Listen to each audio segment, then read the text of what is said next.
Viewers, এই হচ্ছে Guatemala hybrid ঘাস। এই যে কাটা হচ্ছে, এই যে আমেরিকান গুয়াতেমালা হাইব্রিড ঘাস। এই যে হালকা ছায়াযুক্ত জমিতেই আমরা চাষ করেছি, মাশাআল্লাহ খুব ভালো হয়েছে, দেখতে পাচ্ছেন। এই যে গুয়াতেমালা হাইব্রিড ঘাস, এগুলো মাথা কেটে দেওয়া হয়েছিল, এর জন্যই পাতলা দেখা যাচ্ছে, দেখতে পাচ্ছেন। এই যে কাটা হচ্ছে, শুধু উপরের অংশটুকু কেটে নেওয়া হচ্ছে, কারণ আমরা গোড়ার অংশ দিই না, শুধু মাথার অংশ দিই।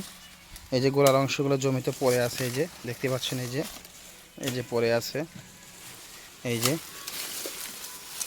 অনেকে এই গোড়ার কাটিং মিশিয়ে কম দামে বিক্রি করে, সেগুলো কাটিং হয় কি না আমি জানি না, তবে আমার জমির গোড়ার কাটিং হয় না, আমরা শুধু মাথার কাটিংগুলো বিক্রি করি। এই যে শুধু মাথা কেটে নেওয়া হচ্ছে, এই যে শুধু মাথার অংশটা, এই যে দেখুন, শুধু মাথার অংশগুলো কেটে নেওয়া হচ্ছে। এই যে